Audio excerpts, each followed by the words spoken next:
facing you. Yeah, hey, say hi to Evelyn, everybody. Evelyn. Nice. All right. Well, we're just gonna do it, baby. You ready? I am picking my voice up on your mic. Oh, I don't know. I don't have no idea what to even do about that.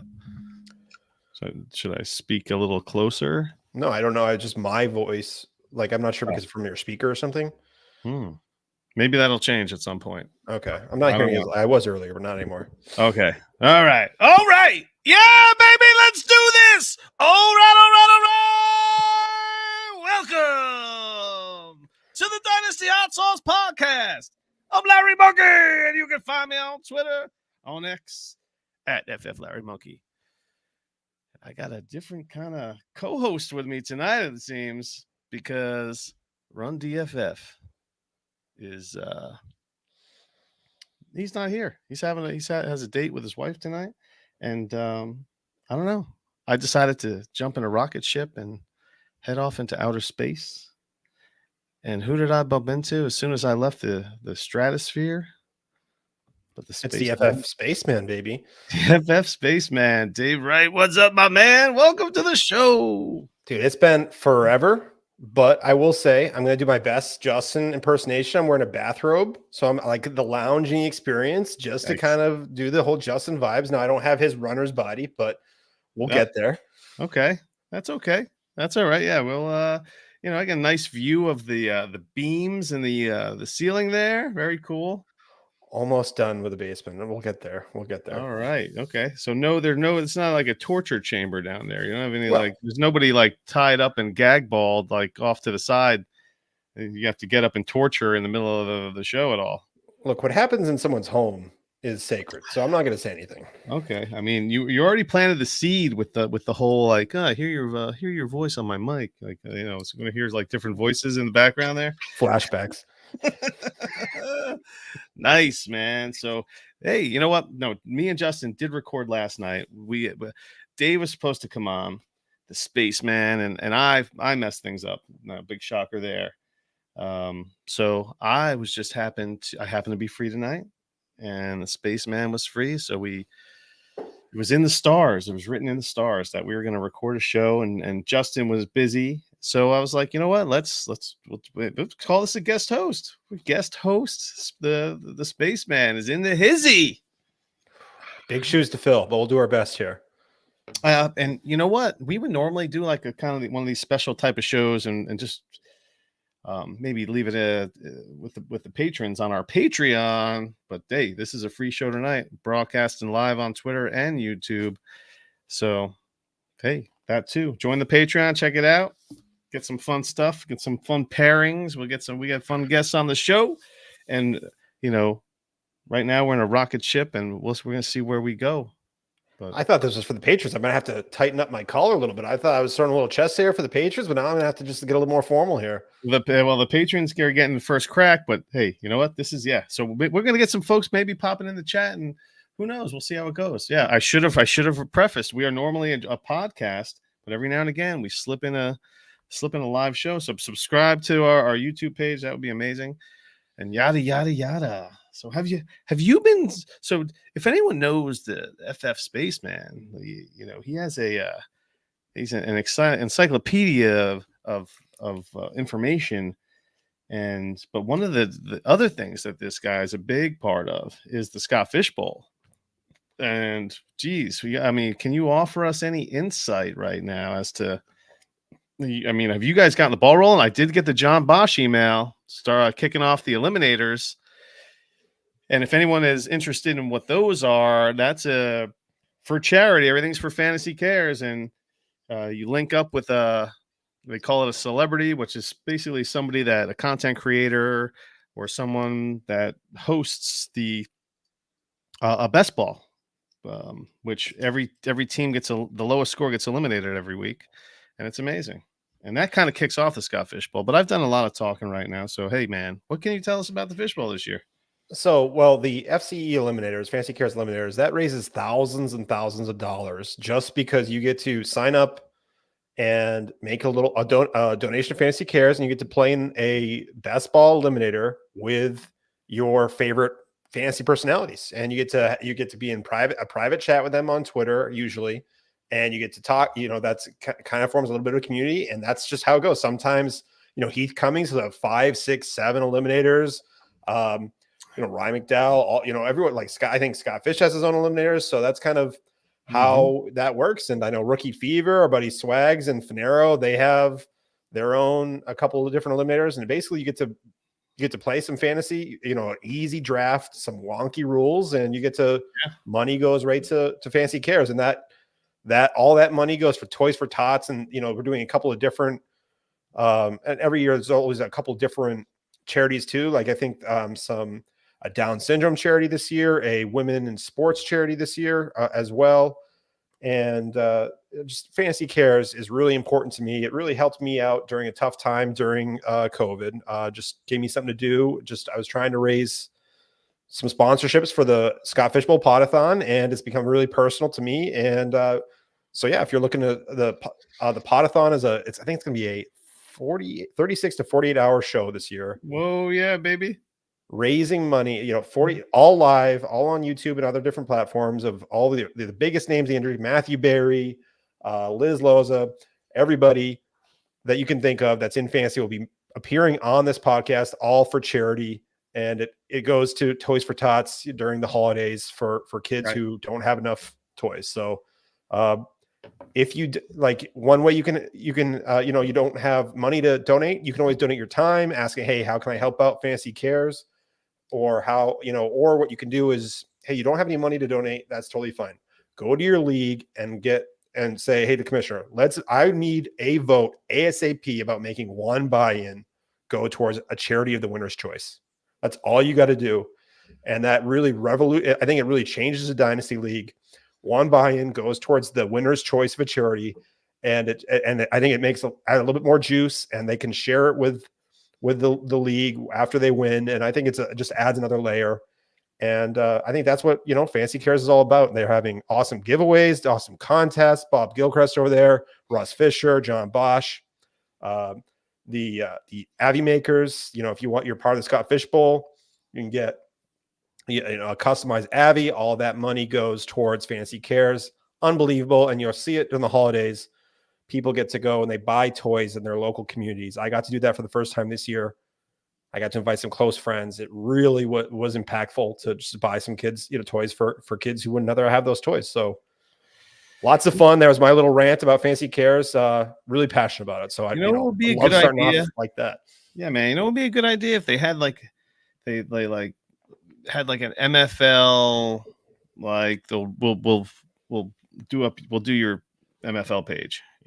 Like charge, that like not like an Avi maker that'll do like the graphics for your league page or whatever, your home league page, or just like I feel like you could cash in on that too. Like there are people who've done that. There's just like random people who, hey, like I'm going to I want to raise money for Fantasy Cares. Oh yeah, I'm going to do this and give the money there. You're right. That's like I've seen that in the past. People have done. Like Avi makers will do your Twitter, like what's it called?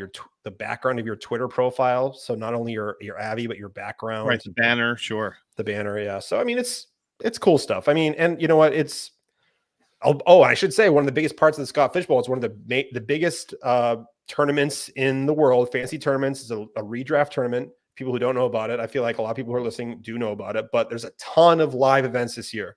There's one in Lithuania. England, all over it's an international. It's gone international. I have a buddy who I've known for years over in Lithuania, and he has all of his Lithuanian friends. And there's a Scott Fishbowl draft in Lithuania this year.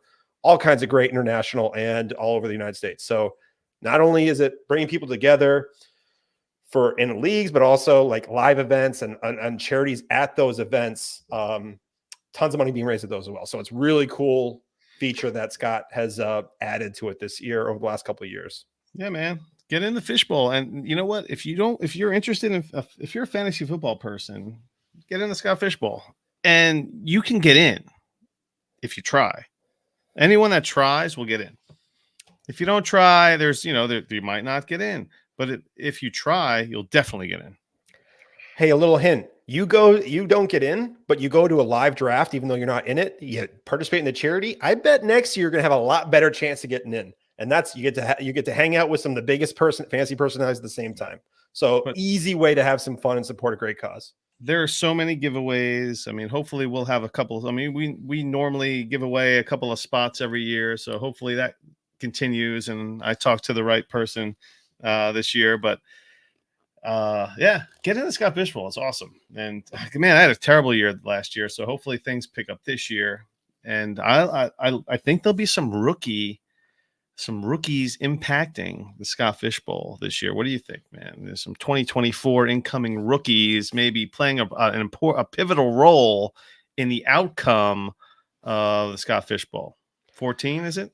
Yeah, Achan and CJ Stroud carried me to the I think it was either quarterfinals or semifinals last year. Wow. CJ Stroud, I got him late. I got Mahomes at 103, and then I got CJ Stroud late, like Stroud around where Mac Jones went. He screwed you at the end of the season, though. Stroud. I mean, screwed. I mean, I was already screwed anyway. So I mean, but like Chubb went down early for me. But no, I mean, so I mean, they'll carry you. Those rookies, if they hit, especially undervalued rookies, like you're gonna have your big, I guarantee Marvin Harrison Jr. is going to be valued. Malik Neighbors is going to be valued, but the undervalued rookies in valuable spots will carry teams. Now, you think that there is going to be how many wide receivers in the NFL draft, which is 1 week away, ladies and gentlemen? 1 week away. How many? What over under 6.5? What you got? First round wide receivers under 6.5. Okay. Yeah. I don't think, I think first off, I haven't done a ton on these rookies, but I mean, there's so many. I think what people don't understand is how many other great players there are in this draft besides just the skill position players. We have some, we have a lot of quarterbacks. There's going to be, I know the running backs isn't invaluable, but you're going to have the tight end go high. You're going to have, and there's just a ton of O-linemen this year. Some defensive linemen are impressive. I think the corners are deep this year, but I could be talking out of my ass now, but I just think people forget just how, like, at other value positions, not that wide receiver isn't valuable, but I just think over 6.5, that's a ton. Well, here's the thing. Here's my take on this. The wide receivers are commanding like some serious money. So it's almost like you need to draft the rookies just like you draft a quarterback, like the quarterback money. Now we got wide receiver money now. Because what's one of these? What's Chase? What Jamar Chase? Has he signed his next deal yet? No, he hasn't. I mean, T. Higgins hasn't even signed his deal yet. Right. So I agree that the value of the wide receivers is becoming astronomical. Except you can talk about it's tough to get wide receivers in free agency. It's even harder to get offensive linemen. It's even harder to get an impact pass rusher or impact corner. Like the wide receiver money is going up, but all those other impact positions are going up as well. But the real sweet spot is that early second round for those wide receivers. They fall through the first round a little bit. And I know that was always the thing with quarterbacks. You try to sneak into the end of the first round to get a quarterback here, but the early second round for those wide receivers, that's where some real values can be had too. You lose that extra year, of course, for the rookie option. But I mean, early second round wide receivers are still a great value. So you're thinking under. That's that's very interesting. Well, that's the over under is 6.5. That's like the Vegas line for the wide receivers. So, and I feel like if it's so high, then you got to go. I feel like if the number's that high, you got to go over. Just my personal gambling beliefs, and that would be amazing because I'm rooting for that. And obviously, we all are. That first round draft capital. So that's interesting. So, what is your over under on the QBs? I think the over under is. I think it's going to be. It's 4.5 is the line. I'll go under again. Ooh, I just don't. There's 4 guys. I just don't believe it. I just don't believe in the older QBs that don't have the rushing upside. And you love the defense that's in that's in the early part of the draft. Yep, and to be honest, I haven't done a ton on this was the first year I haven't watched a combine since I was like 8 years old. It's a lot of hours, man. It's a lot of time, and there's daytime stuff. So I got a new job, so that's like I'm devoting like strange careers. Got a new job, so devoting a lot of time towards that. But that being said, I'm still pretty keyed in here. I just think fantasy players, when you're so zeroed into these skill position players, that you forget about just the bigger picture that these NFL teams have to consider. So that's why I'll just always go with the under.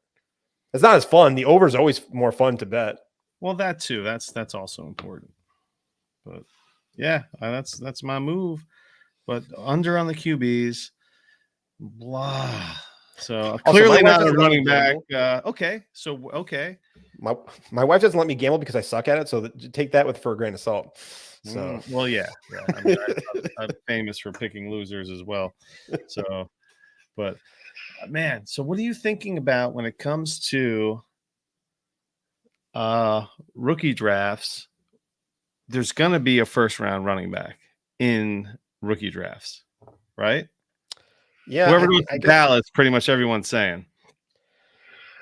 Sure, I still don't think Dallas takes a first round running back. I think Dallas has gotten a little bit smarter.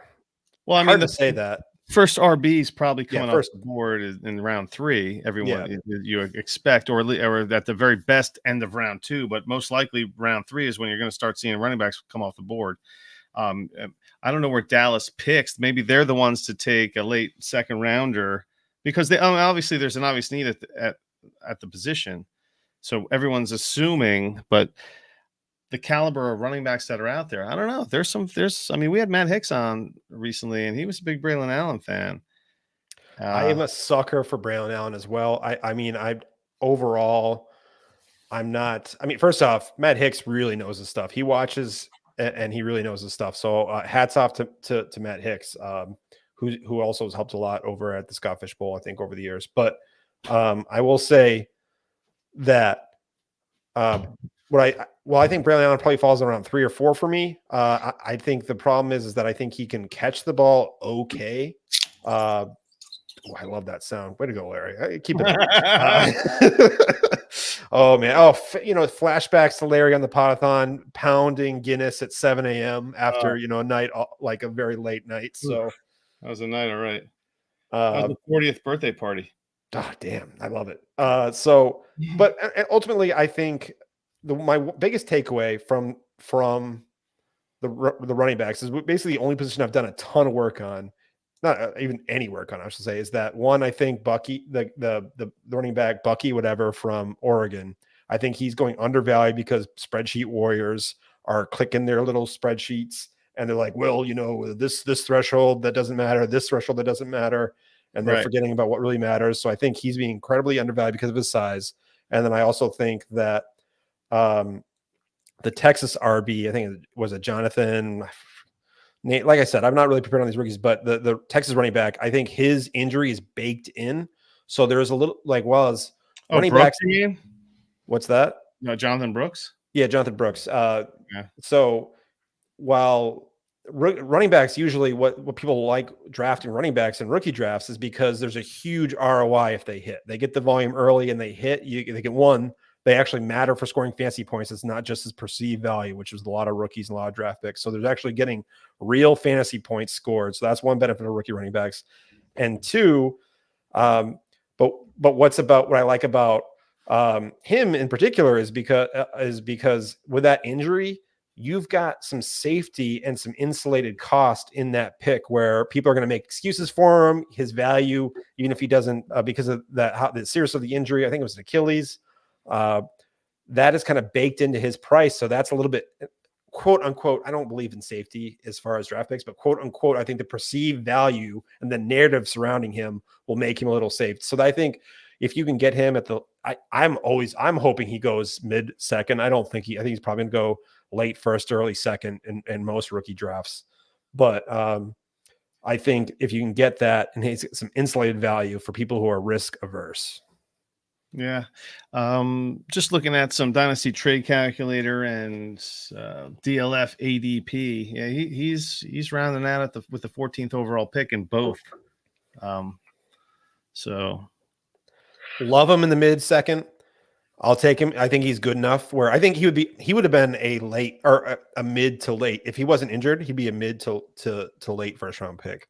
Right. I mean, the caveat is you just got to wait for him. Yeah. And two, I think, again, the spreadsheet warriors are not taking into account that early on, Texas had a little bit of a committee going on, but once he took that backfield over in week 2 or week 3, he was getting over 20 touches per game and was catching the ball through the air at a significant clip. So he's getting, so while I guess his size is the only real drum, besides the injury, his size isn't maybe as what you desire for a running back, your prototypical running back we've been talking about the last 7-8 years in Dynasty.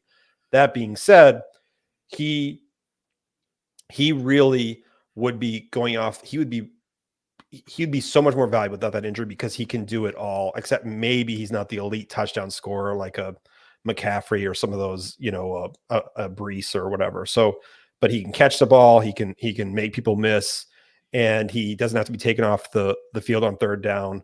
And I think if he really hits, he's healthy. The injury doesn't hold him back. I think he's going to be actually help dynasty squads. Yeah. What are your running back thoughts here? You know what? No one has anything good to say about the running backs, so I'm really just concentrating on the wide receivers. But I'm obviously with my late round picks, I'm excited to get the RB1 off the board. But we were talking. I mean, we've been talking the last few weeks about rookies and stuff, and it's all about like whoever goes to Dallas he's going to be your first round running back, right? Whether it's Braylon Allen or everyone's kind of thinking that. I mean, I don't know if they have the patience to draft a Brooks, but whoever they take is going to be in your rookie first round. I mean, easily we were talking about maybe 109, 108 even. And if someone wants to reach, they might reach at 108 for a starting running back on a team that scores points, Yeah, I mean, for sure. I think one thing that makes me hesitant, everyone talks about Dallas as a landing spot that they desire for running backs. Oh my God. think some of that is some carryover from the Dallas of the old, like, hey, that, the DeMarco Murray years where, put anyone behind those line. I think that is a real narrative that is still stuck with a lot of dynasty managers. So, I mean, like, how valuable was the running back position in Dallas last year? Yeah, I mean, Pollard, that's why Pollard's not there anymore. Yeah, and I don't think so. I think I know people are really focused on skill when it comes to wide receiver drafting, but I still think skill dictates a lot more volume than people imagine when it comes to running back. Yeah, volume is king for running backs, rinse and repeat for eternity, but skill does dictate some amount of volume. And I'm not sure if there is a running back in this class that's going to come in there and just on skill alone dictate the kind of volume that's going to give you a top 5 running back. Right.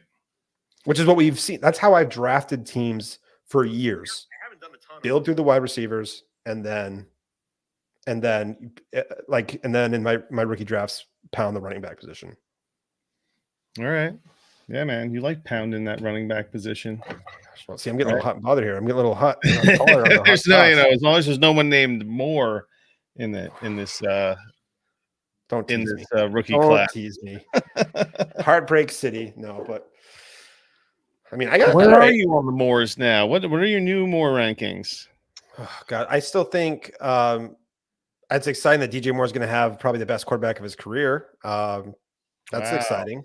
You can't complain about the last season he had. No, I can't complain, but I mean, I've always thought DJ Moore since he came into like in those rookie debates between Calvin Ridley and DJ Moore, I was always a Moore believer. And some of the, that didn't play out great to start with, but man, I just DJ Moore can do it all. Make people miss, make tough catches, stretch the field, take it underneath and make a big play. I think there's nothing that I don't think DJ Moore can do. And if a quarterback can just, and maybe he has a little bit more help if they draft another wide receiver too, that's a big talk of them picking up a wide receiver in the first round again. That's exciting for DJ Moore. That being said, I mean, it almost turns into a lot of mouths to feed, right? We got Keenan Allen there, and then flashbacks. I mean, it'll be Keenan Allen and DJ Moore. Obviously, the rookie they'll probably work him in, but yeah, DJ Moore is the man last year, and I mean, why can't he be now? Why can't he be consistent like that? I threw him into a deal to get Jordan Love, And the more we're talking about DJ Moore right now, I'm just like, dang it. I overpaid for Jordan Love. This guy wouldn't budge. I gave him Tua and DJ Moore for Jordan Love. When was this deal made? Oh, like a month ago, I guess. 2 months ago. Goodness. Oh yeah, I mean, Jordan Love's. I had no pieces of Jordan Love, and I needed one piece. I was just like, F it. Sometimes you just got to overpay. You get this guy wanted no part of trading Jordan Love, so I had to overpay for him. Sometimes you have to overpay. I mean, if you want to stand your ground and not get your guy, that's okay. Then that's what you want to do. That's okay. But I was like, I want Jordan Love. This is the only league where I feel like I have a legit shot to get him on my team. And I have Lamar Jackson and Jordan Love now. Look, I will say so I have a bunch of hot takes prepared for the show. One of my hot takes was don't be afraid to lose a deal to get what you need done. I think that value that people, and I think, and that's not like, I don't think that's a screeching hot take here, but that was like one of my ones I didn't have, like, that's just in the hopper in case we ran out of time. Like, we were really scratching for stuff. But one is don't be afraid to lose a deal. Get your guy if you need it, especially if it's a foundational piece. And I'm not sure if I'm there with you on Jordan Love, but that being said, if you want that kind of piece to build your team around, you don't have any, you want a piece. I also am stuck in the past where I felt like DJ Moore's been 22, 23 for the last 10 years. He's not 22, 23 anymore. So he is more of a vet compared to that young ascending wide receiver that he's been. Like, wouldn't you agree? Like DJ Moore felt like he's been young forever. I feel like that is exactly right. I mean, feels like yesterday where Cam Newton was teasing him on the sideline. that Steve Smith clip of him talking trash to DJ Moore. Yeah. So, I mean, that's what I'll say is that I don't be afraid to lose and don't ever lose a freaking deal over a freaking 2/3 or a third round pick. Like, cut the front door. You make that deal. What you're going to do is you're just developing that trade relationship for the future. This is basic psychology 101 when it comes to trade negotiations. Someone's going to come back to you. All right. I'm going to throw another one at you. Let's see. Actually, my biggest one is that, so when you say consensus advice for years, for like the last 7 years of Dynasty content has been hold on to your rookie picks until you get close to the rookie draft because their value increases. Don't you think that's been the consensus forever? Yeah. And my thing is, I would say, I think that was more advice that advice was more useful 5 years ago, but I think that advice hurts Dynasty leagues because it limits trades. People are like holding on their picks. I'm going to get more value in a couple weeks when we're close to the draft. No, if you're playing with good managers and a good league that's active, people aren't stupid. They're going to value the pick as they're going to value. Yeah, you might not get the huge overpay, like guaranteed overpay, maybe in some certain state when a player needs to have that player when they're on the clock. But 8 times out of 10, you're going to miss an opportunity to make your team better if you're holding those things. So I think that advice about holding on to your rookie picks longer, I think hurts Dynasty leagues. It hurts teams where I think you should be more flexible in trading picks because more picks beget more trades, beget more trades and more opportunity to get value. And I think that is lost when you're like, I need to win the trade now. Yeah. Yeah. I mean, it's like a vortex. It's like a black hole that opens and closes. It's like a wormhole. Since we're in outer space right now, let's just throw some terms around. Dune 2, baby. Well, yeah. So, it's like a wormhole where sometimes you want to trade your picks and sometimes you want to let them marinate and let them gain value, right? Oh man, sometimes the picks are at their most valuable leading up to the draft, on the clock even. But sometimes in February, you can get your hand, sometimes somebody wants to load up on picks. You never know. I'm always looking for picks right now. Or when it's, when people are thinking 7 or 8 freaking first round wide receivers are going to go, and then that doesn't happen. And all of a sudden that late first round draft value that you had in your rookie picks isn't as valuable as you thought it was, or before the combine when a guy doesn't run the 40 that they wanted and that value is dinged. Or like Brian Johnson or somebody, like somebody goes to the Colts, that like it's just gonna be buried on the depth chart with Alec Pierce and and Josh Downs, you know, and Pittman and A-Rich running all over the place instead of throwing it, you know. But I just think going against consensus in the smart, pick your spots can be smart and advantageous. And I think just going against, you know, and I think that's just a little tweak that, hey, that advice was great when people were just throwing around picks and weren't valuing them correctly. But but the value of rookie picks is a lot more. So Dynasty was really young 6-7 years ago. I feel, I mean, it's been around for a long time, but the majority of Dynasty players, I think, are a lot more veteran Dynasty players than they were 7 or 8 years ago. And I think they're just a lot more savvy. So that advice doesn't work against the more skilled veteran players. Right. There's a lot, there's a lot more people that have 10 years experience now. You know, that's where there is a large chunk of folks that are getting their 10-year anniversary this year. Like 2014 was a huge, or what was it? 2014? Yeah, 2014 was a huge those rookie year. wide receivers. Yeah. That was like the Mike Evans, Odell Beckham draft, you know. But yeah, that was so everyone. Yeah, so now there's a lot of folks that are all in, baby. I don't know. There's a I mean, talking about picks still. I have Justin Jefferson that I'm looking to move just because I want a couple of picks. I feel like, I mean, where do you think you can get the 103 and the 106 for Justin Jefferson? I think you can. Yeah, sure. I think you definitely can. I'd be happy to make that deal. Oh man, it's a huge deal, honestly. But you could potentially get two quarterbacks.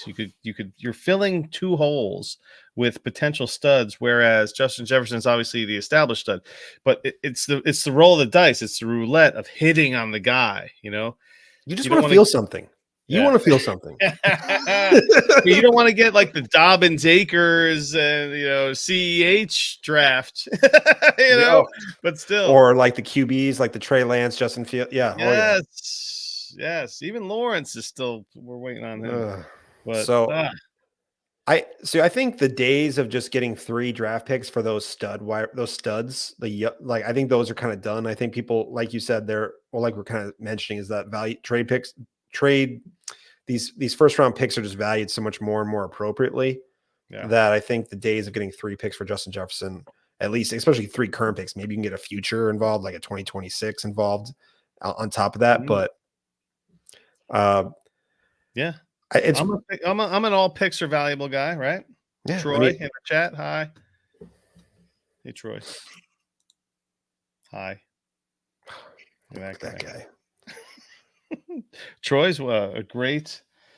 Troy's a good friend. Obviously, I mean he's in the Patreon, and obviously we have a super cool chat, which has a nice. It's a nice group of people, and there's a lot of fun banter that goes on. I can only imagine what the banter is on the Hot Sauce Patreon. Oh man, if you only saw what was going on today. like where the hell was that spaceman dude yesterday for the show? Like freaking like that kind of. It wasn't even that. It was more like, why does this guest want $500 to come on the Hot Sauce Pod? That's what the banter was today. And I post screenshots. So join the Patreon and you get all the inside info of what goes on behind the scenes for the Hot Sauce Pod. Yeah, we had a guest that wanted $500 to come on, and we had some nice dialogue about it throughout the day. But yeah, man, good times. Imagine how many Dynasty Trade Calculator subscriptions you could get with that $500. You're right. Exactly. Talk about charity, right? Yeah. Give me a break. Cut me some slack. Right, so join the Patreon, and I'll tell you who the hell we're talking about right now. Anyway. Oh yeah, you're right. The quarterback of the Detroit Lions, Hendon Hooker. Oh my gosh. Troy was thinking about, what are you getting for Hendon Hooker these days? Let's talk about that. Probably getting I think you can probably easily get him on your team for a 4th. Yeah, you know what? That's exactly what happened during the chat conversation about this topic. It was like we were like debating, what was it, Troy? Like the 401? What was it, early 4th? I don't know. Yeah, Hendon Hooker. Jeez, and you know what? Steady Eddie asked me. I know a great friend of mine and another patron asked me about Hendon Hooker a while ago, I believe. And I was See, the just thing like, about I don't know. I mean, is he already like 30 at this point? that's true, and then the injury, he had the big injury. But the thing about Hooker is I think he's a little volatile too. Like you get him in a in camp situation or in preseason game situation, and he shines. You could turn a profit without him even playing NFL snaps. Like you could get. I mean, he also could turn to dust too, as far as value is concerned. But if he shines in camp, gets some buzz around him. Uh, I know Goff is the man right now in Detroit, but there is some easy. You could turn an easy profit if you get him for a fourth right now, and some buzz happens in camp or in preseason, and you could turn that into a late second, no problem. Listen, I mean, he's ready to start games right now. And I don't mean that in the sense that he's an NFL starter. I just mean in the sense that if Goff goes down, he's healthy enough to come in. And he's had a year to just sit and understand things. Who knows? He might be somebody that, one of those high end backup guys that could you could eventually get an early third for. Uber efficient passer in college. Those are the exciting. If you can get those for cheap, look at how many quarterbacks went down last season. How valuable certain backup quarterbacks were. Now it's a crapshoot to see which quarterback's going to go down. They don't have to be a rushing quarterback to get the big time injury like a Kirk Cousins. So it's not just the rushing profile quarterbacks, the Kyler Murrays who can get injured. All types of quarterbacks can get injured, and I think we had record numbers the last couple of years about how many games backups have been starting. Hendon Hooker sees some real snaps. Oh, the way he can play with those weapons. Yeah. I mean, I think we had about 66 starting quarterbacks last season. So I mean, even if there's 50, that's a lot. So, I mean, all quarterbacks are valuable at some point. You're going to get, if you're in crunch time, if there's, week 14, if the quarterback goes down, you're getting a third for whoever's starting, a second. I think you're getting a second. You're getting a second because he's young. Yeah. I don't think have they re-upped Goff yet? Mm-mm. They've been talking about it. There's a lot of potential. No, I'm sure they're going to, because especially once they get camp in, whatever. But this is the offseason. We're allowed to dream, and that's what it is. We're dreaming right now. What happens if Hendon Hooker with those weapons gets a chance to see the field? Right. What real life value that can have on your fantasy team? Why not? Why not? Because no one's talking about him. So my wife, I heard her upstairs earlier, and I heard her. I'm in the basement, and I heard her come downstairs, and I just hid all I put one beer that way. I have 3 beers here, and I'm just hiding everything, all the evidence and everything. She never came down, and now I need a beer, and I'm just where the hell did I put that beer?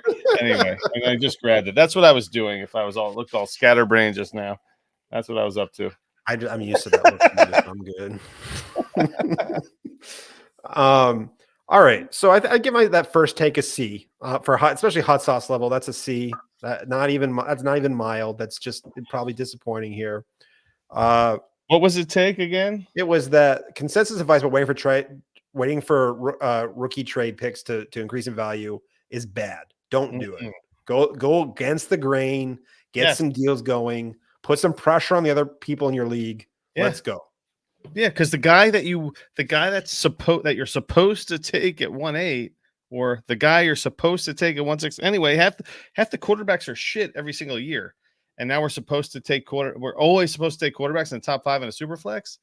It's interesting. Dynasty Nerds has their rankings up, and their consensus. It's only Garrett Price and Dotson and Rich that have their rankings in their super flex rankings. They have 1 quarterback or 2 quarterbacks in the top 5. That's interesting. And they have the next quarterback, the QB3, is QB8. They have Drake May at 8. Wow. JJ McCarthy at 14. Wow. So they're really shitting on the quarterbacks. I know, and I don't know their understanding. I don't know why they're have the ranks this way, but for me to justify this, th- I didn't I didn't purposely go out of my way to draft quarterbacks last year, only because I was so afraid because that whole like Malik Willis year where just everyone was shit and drafted late and you didn't know, and then the quarterbacks have just been shit for so long. They're such a crapshoot. Why am I going to waste a rookie pick, a valuable top 5 rookie pick on a 50-50 shot when these wide receivers are supposed to be like AJ Green, Julio Jones level, you know? I mean, I understand this, but like what Bryce Young, he was. A lot of Right. people think he's dust now. I think that's like he's hard to trade right now if you have him on your squad. So I get the fear. One of my favorite things to do right now was because kind of reflecting on that. I have a couple of leagues, I'd say 2 or 3 leagues where I have 2 top 5 picks, and I need a quarterback in both situations. What I'm doing at 103, though, is I'm taking Malik Neighbors at 103 and Yeah. taking whatever quarterback falls to me because I Okay. don't want to make the decision. I like both May and Daniels. Yep. I like the idea of just getting Neighbors and then letting someone else make the decision for me. I won a league, an orphan that I picked up. I won the league in year, I guess maybe 3 since I took over the orphan because I took Gibbs instead of like Bryce Young, you know?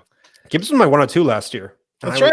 Yeah. You were high on him. Yeah. I was told I was silly at points that people were like, why are you taking him over? Like I had him over Anthony Richardson. I know Anthony Richardson is incredibly high value right now or whatever, but Gibbs is a top 3 dynasty back right now. And there aren't many top backs that actually score points right now in fantasy. So yeah. I took Gibbs. I shook up the whole draft. There was a big EK baller. You're familiar with oh yeah. EK? I kicked his ass in the Scott Fish Bowl this year, but there you go. Yes. Well, I kicked his ass in the Hogs League where I sniped him because he had like the next 2 picks and he did not need a quarterback. And I took Gibbs and he just went berserk in the chat. And I like ruined his day. I ruined that his is the day. Best part for me about tennis. People talk about winning, like there is not the banter and the trash talk when you can do that in a rookie draft is that's worth the price of my buy-in for the year. Mm-hmm. If I can get that kind of reaction from somebody, right, worth my buy-in. Yeah, it was classic. And EK has been on the show. He's a good buddy of the show. Awesome. He's a great guy. First off, great guy, and it's very sharp too. Yeah, and he is going to be he's coming on our draft show. Justin and I are getting together once again for the Dynasty Hot Soft draft party. Man, do we have a great time. It's like a 4-hour show. Everyone's invited to come on.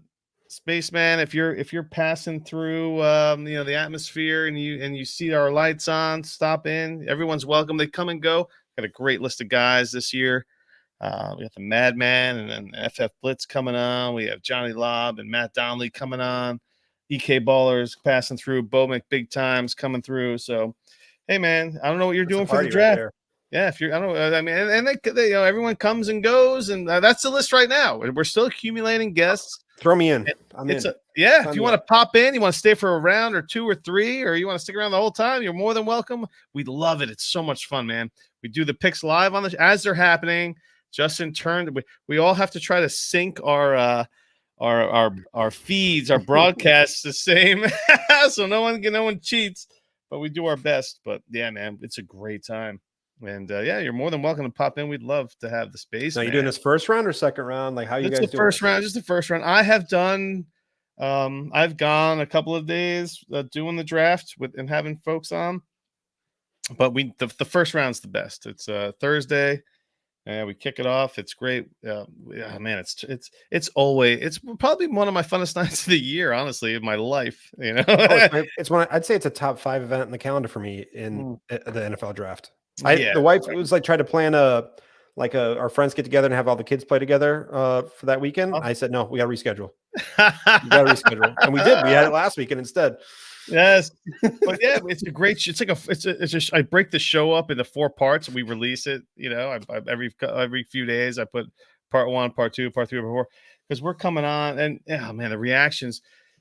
The goal is to get like a super flex first round, like like at least 12 guys, and it'll be interesting this year. Yeah, and I'll say this. I think I've heard some people criticize rookie or NFL draft content because everyone's watching it, so they don't need to be told what's coming next. I actually think what is underappreciated is the raw emotion that comes from these picks and what it does to these values, because that initial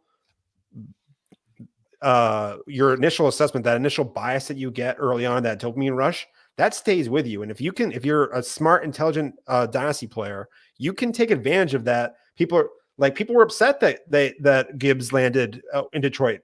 They were worried because there was Montgomery that was right. Well, everyone was shocked that Detroit even took him that early. Like, and they said it was a bad move. They said it was a bad analytical move. An analytics squad wouldn't do that. They were like snubbing that move. That was nonsense. Whereas, heaven forbid an analytical person likes a pass catching running back. Yeah, that doesn't sound like an analytical person to me at all. They brought him along slow, and they unleashed him when they needed to. So I just think I really like, honestly, is to just go and watch, especially content creators. Watch content creators' reactions first off, because what you're going to see is how that information is spread throughout other content, and you can take advantage of that. So that's why, besides not only having a freaking blast on the hot sauce and some great people, there's actually some actionable things that you can take advantage of on the slide too. Well, what's beautiful about the NFL draft and having John Lobb and Matt Donnelly on, they're both experts on every single player in the draft, every position, like every guy they have something to say about. So they knew what they were in 8th grade. Exactly. They knew what they had for lunch in middle school. So it is nuts, man. So I'm ready for another hot take. What you got? All right. Age curves are for suckers. Age curves. Everyone talks about running back age curves, wide receiver age curves. That is for suckers. It's actually, analytically speaking, it's a bad process. That's bias. I'm sure you've heard people have seen survivorship bias played around on the everyone's heard about recency bias, all kinds of different types of biases. But survivorship bias, a great example of that, and everyone probably seen this on Twitter. It's the B-22 bomber or whatever, of like all the shots that they come back and they have all these bullet holes from the flak, right? And people would think, well, we need to reinforce where all those bullet holes are. But the Columbia University, the statisticians are like, no, you actually need to reinforce where you didn't see the bullet holes, because what's actually happening is the survivors that you're seeing. So what you're seeing is like there's not many age 29 running backs that are dynasty wide receiver, top 12 dynasty wide receiver or running backs, so that are top 12 dynasty seasons or what have you. But what's actually happening is the reason why that's so low is because, one, you just don't see that many good players last that long. But when they do, the good superstar level players survive that one because based on pure talent. And that's the same thing with survivorship bias, is what you think when you see like these running backs, there's not that many of them. And that's why you shouldn't invest in these older players, because there's not many of them. That's actually not I'd agree if you shouldn't invest with them if their values stay the same. If people still value Tyreek Hill like a 3 first or whatever, or like Kelsey, like he's worth 3 first at a tight end premium. Yeah, if they're still valuing those players like that, yeah, sure. Get her out of the risk, get out of that age cliff. But the key is that the value is not that. The risk is incredibly less when you only have to pay a late first for Travis Kelsey right now, because that's probably what you can get him for, is a late first. People have thought he's on the decline. He's out partying with Taylor Swift, all this baloney. And when reality is, bet on talent, even if they're old. Yeah, you're gonna take a couple of hits, but easiest way to turn around a team is to invest in some of these older players, the Stephon Diggs, Tyreek Hills, and Derrick Henrys for cheap. And people are all afraid about the age cliff, where in fact you could really just turn a roster around just like that, because people are afraid of this age curve that everyone's saying, oh, not many players do well at this age. It's because there just aren't that many great players. The great players last that long. That's how it works. So me and Justin talked about this last night. We recorded a show last night. We'll be dropping that before the Spaceman show drops but anyway, we talked about this exact thing, Kelsey or which rookie. And I think we made it to like the 110 before you want to give up Kelsey. Kelsey, before you give up the pick, like you're not giving up the top 8, and then it gets like Thomas Worthy Franklin type of that's where you're at, and you're like, okay, Kelsey or like Kelsey or Brian Thomas. I'm taking Kelsey in a PPR. See, the problem is you didn't have to see I agree. I agree with the logic. But the thing is, you could got Kelsey when he was not performing well last year. People were trying to get out for any type of production because he just wasn't returning what you had. And people who were like, they weren't competing like they thought because they'd relied on Kelsey for years. I'm willing to take that second round pick. I saw Kelsey go for second round picks last year when he was not playing well. And that's what I'm talking about or when Stephon Diggs is crashing and you're like, well, my team's actually isn't doing very well. Like, so, but I can't buy an older player. I need to invest in youth. I need to invest in picks. Actually, no, Stephon Diggs not playing well. That's great for me because I can acquire a talent like Diggs for cheap. And then next year when the season starts new and I can get a player like Stephon Diggs, and if he hits, what that can do can turn my team around a lot quicker than some of these rookies that you could have gotten Diggs for. So I just think people don't understand the value that age can give because it comes at a discount. I understand the fear of the age cliff, the deterioration, the injuries, the injury concerns for older players, but that is baked in. Everyone else has those fears as well, and that puts their costs down. Yeah, I mean, we're talking like late first round picks too. You're not giving up a first for. Are you giving up? You're not giving up a first. You're giving up I mean, I know Kelsey was like a top 5 overall dynasty guy. Yeah, no. Yeah, I'm happily like. So the time is not to do it now because Diggs got traded or whatever. The time to do it, you have to understand that the age curves and how it affects dynasty value, and you have to take it before because Diggs has a location. Now, I'm not saying that people were expecting Diggs to get a change in scenery or what have you, or like Derrick Henry. Derrick Henry was like end of last year going for second round picks everywhere. I think Derrick Henry's a top 5 dynasty running or a top 5 running back this year. I think that's in his range of outcomes. You don't think L-Jax is gonna jack some goal line touches? So the real concern for Lamar Jackson is that he doesn't target the running backs. He'd rather take off than target the running back. And that's gonna take away Henry's targets. Yeah, and that's not the concern with Henry. And Lamar Jackson doesn't rush a ton in the red zone like a Fields or like some of these other rushing running backs. He's more of a not that he doesn't have a couple of red zone carries and what have you, but he's more of a big chunk rushing type quarterback, I would say. Yeah. And I would say that Henry is still going to be used heavily inside the red zone. He's going to be heavily featured. I just don't. And what it costs to get him is the thing. It was a second round pick last year.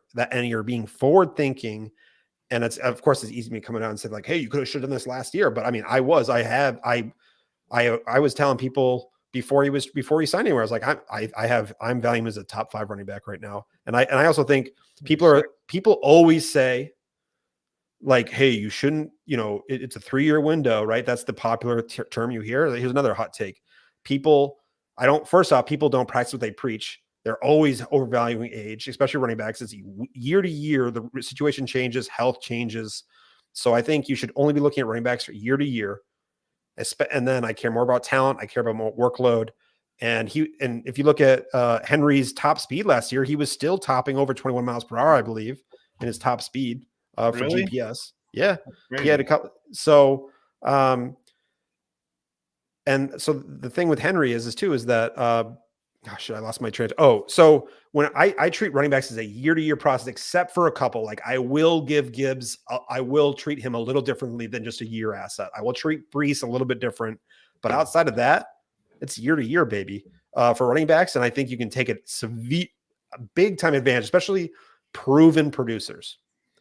Proven. Right. I'm not talking about like, I'm not talking about freaking Alexander Madison. I'm talking about the Alexander Madisons of the world who just fall into volume. I'm talking about these studs, Derrick Henrys. What are you talking about? What about an Austin Eckler?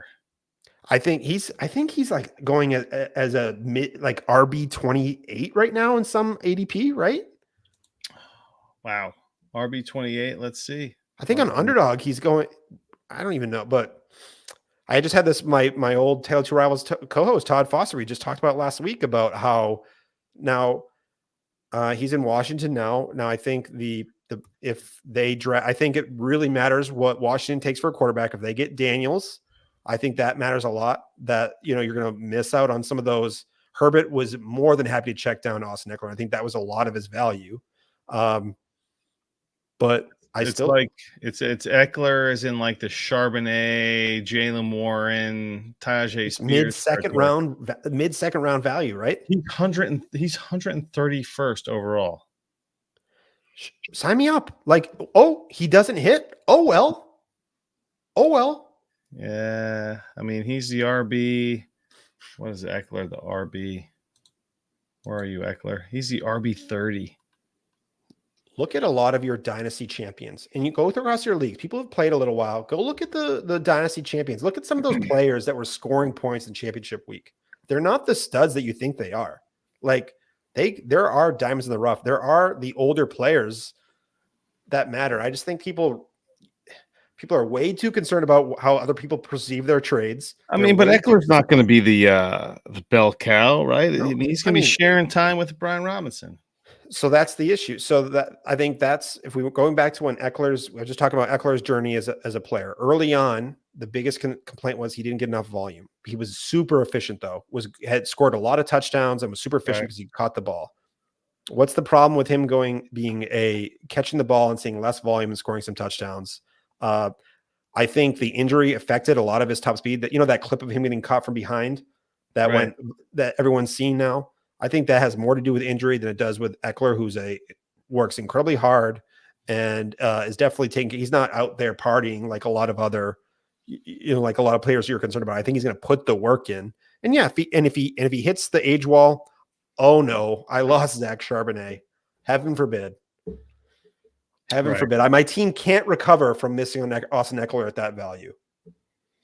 I was offered a 16-team league. Somebody wanted like my 25-second and the 311, which is garbage. But Austin Eckler, it's basically Austin Eckler for my 25-second. In a 16-team league, that could be the 30th overall pick. That could Yeah, that's what I mean. So like, it's most likely probably like the 25th pick. Not once Eckler carries you to the championship and you make some savvy moves, and not when you make some savvy moves. Eckler is going to take me to the championship. I mean, I don't know. You think I should make that move? My response, I declined it, and my response was, I'm looking to use that second to kind of move up, like maybe package it to move up with move my first up a couple spots, because I currently have the 111. So you think I was thinking about packaging that second to move, maybe throw the second. I have 2 seconds in this draft. I have 3 seconds between this year and next year, 3 seconds total. I was going to maybe package the seconds to get that 111 down a little bit more. But you think I should blow a second on Austin Eckler? I mean, obviously this is roster dependent. 16 league. We talked about 16-team league. So I view second. I'm a lot more willing to trade my second round picks. I only generally care about my first round picks. I know people get lots of great values in the second round. They can really turn a dynasty squad around when you do land, but you're talking about 25% hit rate a lot of these times. And then when you're talking about a 14 or 16 team league, that hit rate declines the further you get along in the round. All that being said is I had someone offered me, to pivot a little bit off that question. Someone offered me, I have the 105 in a league. Someone has the 106. They offered me a mid-second in a 12-team league just to move up one spot. No, I'd rather have the 105. I'd rather have the 105 than that second. The likelihood that second actually matters and helps me score fantasy points is very low. Austin Eckler's likelihood of scoring fantasy points and mattering in my lineup is a lot higher. Now, the ceiling of that second round pick is probably higher than Eckler's ceiling. I will give you that.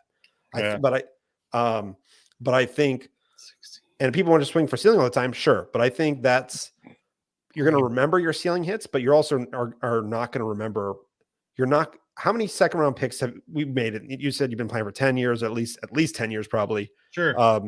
How many second round picks do you remember that you missed on? God, I don't even. I mean, obviously a ton. But you don't remember them. That's the thing. You remember your first round picks you miss. I don't know. I can't associate. I don't know. In all my, I mean, come on, we're in a ton of leagues. When are you gonna be like, man, that was a great second round pick? I don't remember. I have to see. I need to see it to be like that was a good pick. That was. But I do remember when I've been in too many. I've been in like at least 50. I've been. I don't know. But I may have been in 100 rookie drafts already in my life. But I remember the veterans that I picked up for cheap that actually scored me fancy points. I always remember those veterans. This other guy, so this guy that's been offering me Eckler in this 16-team league also has Joe Mixon.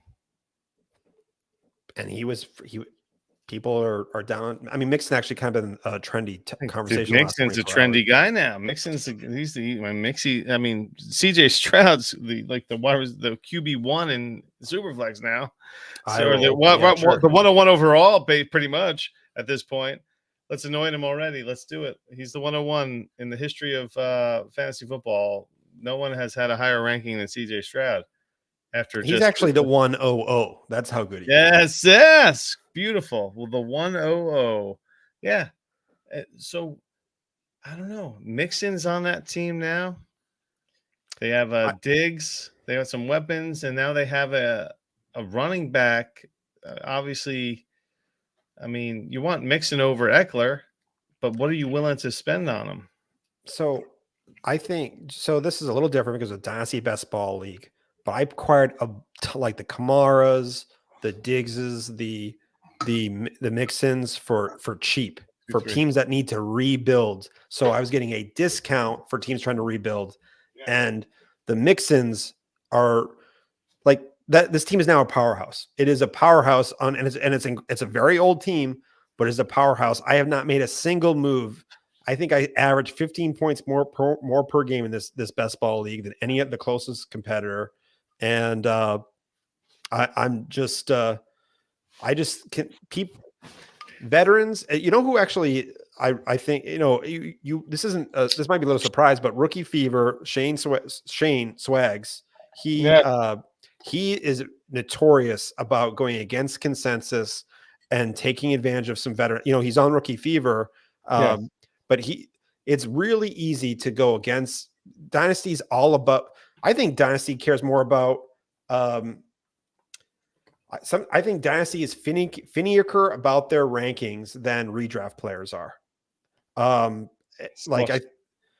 It's just that's what a pour. It's a slushy Guinness. Ooh, that refreshing. Freezer for like the last couple of hour and a half. But anyway, I guess I was rambling there a little bit while you left because I felt a little fluttery without you in the room. But oh my goodness, sorry. I thought I could sneak away while you were talking about Swags, because who when you were talking about Swags, you can't stop. I'm the same way. No, he's an incredibly sharp player, and he always goes. He is very good at going against consensus, and consensus right now is down on Eckler. I'm not even saying. Actually, I think he actually does not like Eckler overall. I think he's had some. But I'm not even saying, but just the philosophy in itself. I think going against the grain, the Dynasty community, I love the community, very charitable, a lot of sharp people, a lot of great managers who are very sharp, make great trades. It's fun that we even know them the way we do, right? Yeah. That being said, an echo chamber to the nth degree, and it is very easy to take the echo chamber. Like everyone's seen that Eckler getting caught from behind gif. Ooh, that's frost. That's like ice. It's like 2 fingers of ice. It's like a icy head almost, like because that normally would be head, right? It's delicious. But yes, Swags calls Tank Dell Tank's sell. Yeah, and that's what he does. He goes against the grain. And and I just think that's one of the biggest things. Don't be afraid to, when people are telling you it's a terrible trade. I got told it was a terrible trade trading AJ Brown and Tua when they were smashing last year. I won that trade hands down now because I got I'm going to get Neighbors and several other pieces that were just I think I picked up Jaden Reed for cheap in that deal. Ooh, And like I the got 2 Reed, first-round picks, one the turned into Reeds. 103, Jaden Reed, and another pick. And so it was this no-brainer move now. But you don't be afraid to go against the grain. And so that's my big thing is that, long story short, is I think age is not treated appropriately. I think there are concerns you should have with age. And I think that, and back when age and age curves were huge, it was when like the older players, and it might even before Des Bryant, but you had these older wide receivers like the Roddy Whites of the world. They're being valued as if they were still 23 years old. Like it was back that long, and people were really afraid about, and they were being valued on DLF and all these other sites and in trades as if they were still 23 when they were actually 28, 29. That when that's the case and the value's the same and you can trade out, get a first round pick, get it younger and a future first on top of that player, sure, no brainer.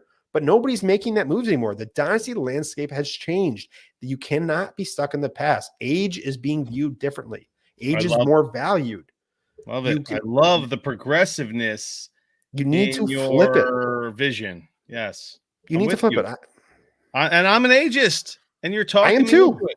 I am an ageist, but I have turned it because the value has gone so high. I can't take advantage of age like I used to. And so I'm in a Devi depleted league where I have the 107 and like 3 second-round picks where I could get some like 3 alleged studs. There's 12. So in the rookie draft, you could draft 12 Devi guys, and then the rookie. So like your Dunzes and your JJ McCarthy's are in this year's draft, and Jaden Daniels, like Averich was in the draft. Joe Burrow was in the draft back then. So there's some guys that blah blah blah that pick in the Devi. You only get 12 per season. So do you think I should send some second round Devi picks for some of these veterans that are? I mean, these Devi picks are clearly hit or miss. I mean, in this particular league, I had the 3rd pick. This is a few 3 or 4 years ago. I had the 3rd overall rookie pick, or Devi. I had the 3rd overall draft pick, and the first 2 picks went Spencer Rattler and what was it, DJU, or what was his name? Yeah, was ukulele or whatever. Yes. And I took Bijan with the 3rd pick. Oh no! I took Bijan first, and then the next 2 QBs went. So it was just like DJU and Spencer Rattler. So whatever. But the point is, you roll the dice on these rookie guys, and who the heck knows these Devi guys, and who the heck knows what happens? Are there any I mean, I'm in the kitchen sink league with the Ryan McDaniel leagues, and I spent $1 on Jaden McDaniels and Jaden Daniels, and $1 on JJ McCarthy like 2 years ago. And I got Marvin Harrison 3 years ago for probably like $500 less than he'd go net today. But and there are plenty of misses. I have Spencer Rattler on that team, and who the heck knows? I mean, this I think is a little different because your question is, should you be trading at some of these Devi depleted picks or even Devi picks for these proven veterans? But I think, especially in leagues that are really tuned in to dynasty content or really consuming content all the time, you're seeing them when someone on Dynasty Nerds is saying trade for this player, and you're getting a lot of trades coming to your inbox for that player. Those type of leagues that are really tuned into what people are telling you to do, or analyst leagues, those leagues, or like a lot of when there's like it's 50-50 or listener leagues where there's a lot of people in the industry or what have you. I think those teams people are a lot more concerned about, not say a lot more than the average league, are concerned about how their team looks on paper than how their team actually scores fantasy points. And I think those are the best leagues to actually win in. I'm in a league where I think 75% are maybe even 90% are analysts. And I cleaned house because of, I threw age out the window. I went and I just loaded up, and it really wasn't a contest. Scored more than 15 points per game than the next closest person. And Yeah, it was just because you're getting like three. You take these veterans, you're getting like 3 years. You know, it's not, you don't have like, I'm going to have this guy for 20 years. And who's on your team for 3 years anyway? You know, with the amount of movement that goes on in any kind of dynasty league. Look at the DLF rankings 3 years ago and tell me who actually is still there. Mm-hmm. I mean, yeah. So right. I think that's attacking age differently now is an incredibly beneficial thing to do. And just kind of piggy off that, I think dynasty managers suck at risk management. And I think buying the dip because of age, because of league discipline, contract disputes, or injuries, like Breece Hall, people were telling you, like some of the Scott Connor. I think Scott Connor is one of the sharpest players in Dynasty. I think he's and I've been in leagues where he's wiped the floor, kicked my ass in. Incredibly sharp player. He's okay. I'm just saying, he kicked my ass in. Like he had like 5 first-round picks. The league that I'm talking about, he's the commissioner. Yeah. So I think he's an incredibly sharp player. I consider him a good friend. Yeah, I think he's a great fantasy player. But like a lot of people said, because of what happened is you had J.K. Dobbins get hurt. You had that whole rash of first-round running backs get hurt right away, and they weren't coming back. They weren't bouncing back. And so they're saying once Breece Hall got injured, they're saying take any first you can for Breece Hall. And I was saying stop. Breece Hall is a stud. He has the speed, the size, the tackle breaking ability, the pass catching chops. And yeah, there's a chance he'll never be the same coming back from an injury. But when I'm willing to bet on that kind of talent off of that kind of injury, sign me up. Sign me up. And Breece Hall is I think, would you say is the consensus 101 for running or RB1? For me, in terms of just like generic ADP for running backs, it's Bijan and Breece. Bijan still 101 Bijan and then Breece. Yeah. But anyway, so what I'm trying to Kirk Cousins to elevate his game. But you were having, first off, I like Bijan. Don't get me wrong. I think he's still a stud. Buy the dip great time to buy the dip was Bijan when people are telling you to get like, anyway. But that being said, I'm just going to say, you could get Breece's production, what he did for people, the explosive weeks he had last year for you, you could have gotten him for a late first in that injury. Yep, you're right. Buy the dip, especially early on when there's not as much, because people don't know how bad the injury is. They don't know how long he's going to be out for, especially late in the season. People are panicking. They're trying to find win now pieces, and they'll take discounts to try to get those fantasy points now. Yeah. I've built up some value in my roster other ways. I have no problem taking the loss on Breece Hall. And that's just I think risk management. I think every player is risky. I think every player has risk. No one would, who was expecting the wide receiver for the Chiefs to go and drive crazy in Kansas City and get That's the worst. You never know what's going to happen, what injury is going to happen, what player discipline is going to happen. Every player is risky. Every player is a knee injury away from giving you 0 points for the season. So we don't know as much as we think we know. So I'll bet on talent. I'll bet on those stud players when the consensus is going the opposite way. Give me the Breece Halls. Give me the Chains when people were worried about his size when he was scoring. Like to be honest, I caught myself fading Achan in a couple places. You can't mess with size though. I mean, come on. He's like, I could check him into the wall and he'd hurt himself. I just saw a picture of him today. Ooh. He's got some thighs. People are just saying that, it's his second season of putting on mass because he's no longer sprinting. It's his second full off season. Actually, it's his first because, he's prepping for the combine. So this is his first NFL season where he can really add on mass he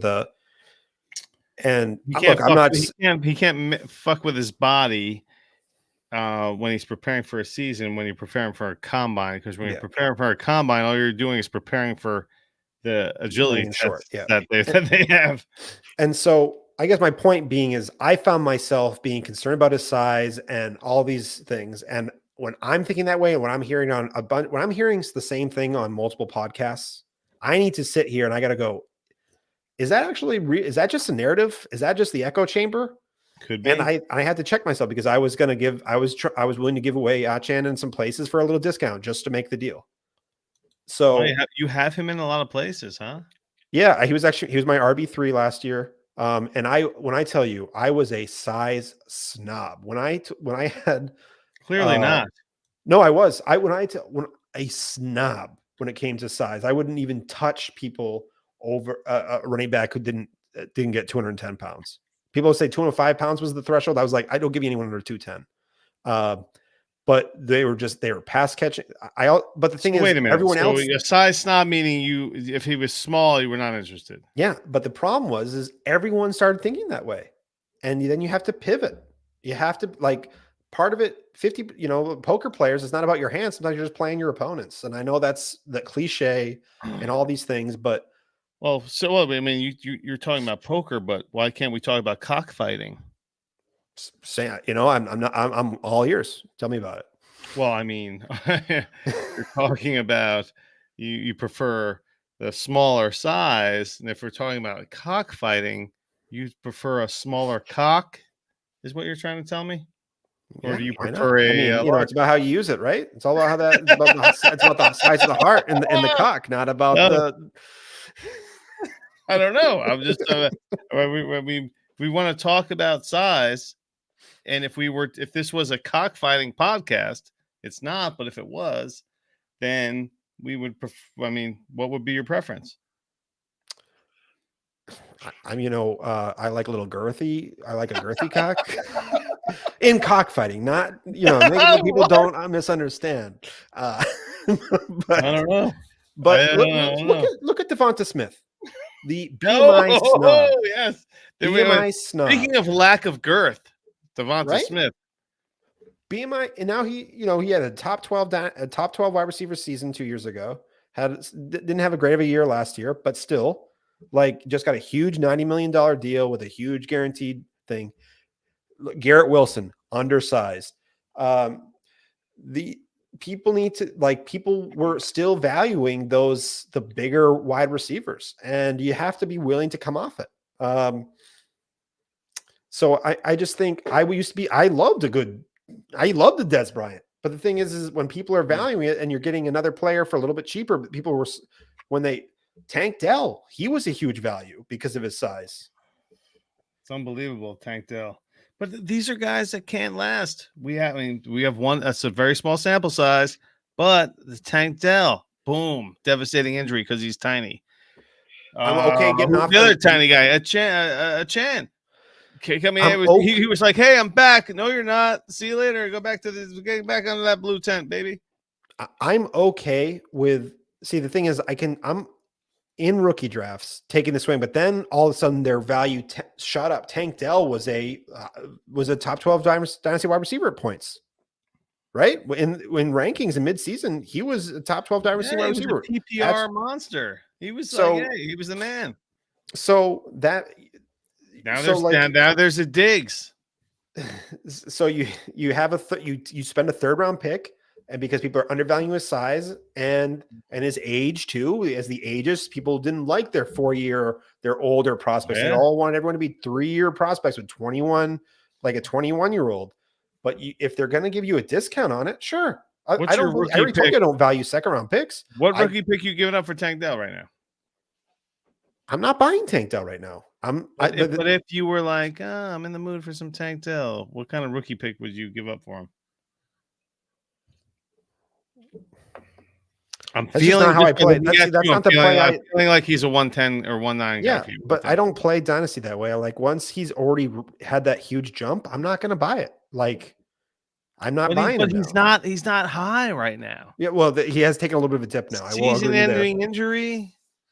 But people like Tank Dell still has a little sparkle in people's eyes. People know about those 20-point, the 18-point games. Addition of Joe Mixon and Stephon Diggs. He's been in and out of the lineup. Tank Dell.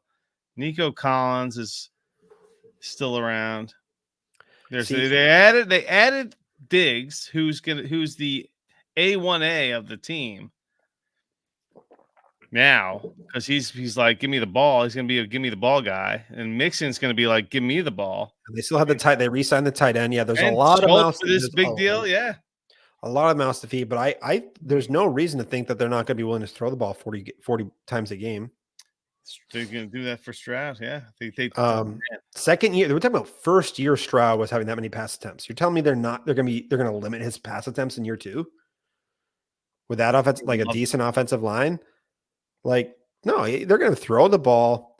I'm just notorious of trying to get ahead of these value spikes, and that's how I play. I'm not going to chase value on when I'm not going to try to what the falling sword or the falling knife, whatever that metaphor is. I'm not going to try to catch the falling volume or that like. I'm not going to chase the volume. If I missed out on, who did I miss? Like, trying to think of some players recently. Kyron Williams. I don't know who Tyron Williams is. No, I'm just. Kyron Williams is a. Kyron Williams. Kyron Williams. I think he said Tyrone. Okay, Kyron Williams. I did draft him in a couple spots in startups last year because what a steal. He was cheap because he was. If you look at the depth chart, you're like, yeah, I don't believe in Kyron guy. Williams. You're like, hey, who knows? This guy got some run. And I mean, we're talking about like a lot of the players that went around Kyron Williams in startups last year. They're not even on NFL rosters right now.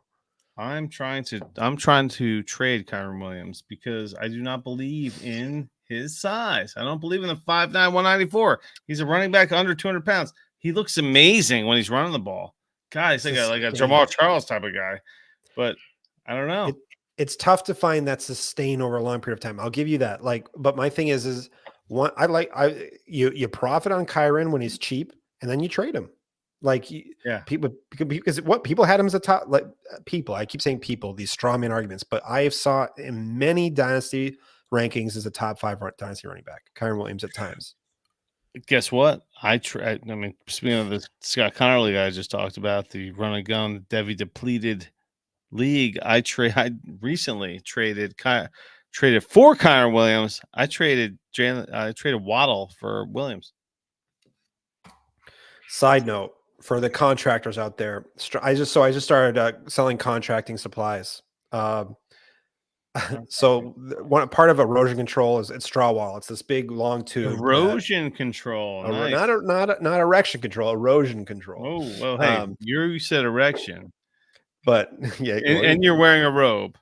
That is, it is getting a little unbuttoned here, as the night goes on. You got a rope around the waist. Yeah, I mean, I wish I'd have to cover something up, but like I said, girthy. No, but anyway, like I said, as we get derailed your emotion. Straw waddles. I have to look up straw waddles on the computer 3-4 times a day, and I have no experience in this, so it's all the last 3 months is everything I've been learning on the fly. Waddle? I still spell straw waddle like Jalen Waddle or Jalen Waddle. It's spelled with 1 D. It's with 2 T's. Straw waddles. And so I'm spelling with 2 D, and I'm like, I can't find this in the effing computer, and I look like an idiot in front. Like people, Jalen Waddle. I'm looking up one like and then I'll make the joke to these contractors. You'd be surprised. You think contractors are big football guys? You'd be surprised how many people don't know who every single person. I made this joke like 8 or 9 times to different customers that no one's known who Waddle is. Nobody. Well, I mean, who the hell know? Who's going to give a shit about Jalen Waddle if you're not a fantasy football guy in the Northeast? You're in the Northeast. You're way north than me. That's true. That's true. But he's a wide receiver 2. He's not even a wide receiver 1. Yeah. So anyway, that's my little spiel about the guy in Miami. Waddle. Who cares about the wide receiver 1, the wide receiver 2 in Miami? It's messed up my job performance because I can't freaking spell a straw waddle. Jesus. Well, why would anyone know who the hell Jalen Waddle is in where you at in Maine or New England? In Rhode Island. I'm in Providence, Rhode Island. Rhode Island. I was close. But I am from Maine, though. But yeah, Providence, Rhode Island.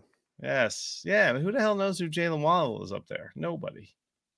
I mean, you'd think these football fans, but they're just. But anyway, we got another take. Give me another take. Yeah. All right. So, beware of spreadsheet warriors. As a spreadsheet warrior myself, I think people who really just grind the spreadsheets, I think they're more concerned about, I think filtering columns in a spreadsheet isn't analytics or a model. Creating arbitrary thresholds that are not predictive in any shape or manner, or they're double counting or something. I'm just saying, beware of the spreadsheet model who's throwing random bar graphs at you or random things at you. So that's my biggest, beware of spreadsheet warriors, because I think too often that these metrics people are, and this is kind of combining a couple of different hot takes into one, but too often your favorite metric is just a descriptive thing. It's not it's not predictive like you think it is. Okay. Most metrics are descriptive, not predictive. And not to get too nerdy here, but I just think there's too much double counting and people coming up with these arbitrary thresholds that don't matter, because when you do have these weird thresholds, you miss on Kyron Williams, you miss on the Devonta Smiths, you miss on Jahmyr Gibbs, you miss on these players too often. Like, I think analytics, or like even spreadsheets, or even these spreadsheet warriors, they're great for telling you who not to draft and like how to avoid big mistakes. But sometimes fantasy players, because hit rates are so low in general on draft picks, the real picks that make or break your teams, that add significant value, are the outliers, are the Tank Dells, are the Kyron Williams, are the Jahmyr Gibbs, are the Chains who you got in the early second round of draft picks. So, and spreadsheet warriors who are slaves to their spreadsheets, who don't care, who can't think outside the box. Analytics, too often people think that analytics is about evaluating players and what have you. Too often, I actually think analytics is more beneficial, especially for fantasy, is about a way to think and how to evaluate your play versus evaluating talent and things like that. So beware of the spreadsheet warriors. Not that they don't have their pluses, they don't have the great data. There's so many sharp people out there. I'm just saying, people who are too focused on their spreadsheets, they're too focused on the trees and not the big picture, not the forest, and those outliers. Forest, yes. So anyway, I know you missed a lot of that, but anyways, I was just shitting on all of my fellow spreadsheet brethren. If anyone has a model, you fucking suck. You don't know what you're talking about, is what you're saying. Everyone has a model is bullshit. And when they brag about their model, how about when they brag about their model? Fuck them, right? When they're in their model. Fuck them and their model, right? Their model isn't as good as they think it is. Their model isn't as good as they think it is. But the people who actually, I do respect, know that. They know that it's not they're not overconfident in what they're doing. They're more concerned about how they're thinking. It's what, like JJ Zacharyson says it all the time. He uses, it's an input in his process, but he is not drafting off of his model. It's just gives him information. It's painting at players. It's giving him, describing how a player produces. It's not describing how good the player necessarily is. Right. And we all should never be taking ourselves seriously anyway in the first place, just because this is nonsense. Yeah. It's all like rubbish when you think about it. Like, who knew Trey McBride is going to be the tight end 2 all of a sudden? You're taking Trey McBride over Mark Andrews. Are you not? I love Trey McBride. Man. Mark Andrews is everyone's shitting on Mark Andrews now. Well, they're idiots too. I mean, the thing is just don't overcorrect things. This goes me, like, I could just keep on going here, but we don't know as much as we think we know. So if you're too confident in your decisions, and I guess it is good to lean in, and you want to, like, sometimes it is important to act like you're going to be right, because sometimes you'll overanalysis, paralysis by overanalysis or whatever have you. Right. But I guess the point I'm trying to say is essentially that you don't know as much as you think you know. So have some humility in your picks and be willing to, just the metrics you think you love, they're not as good as you think they are. And they're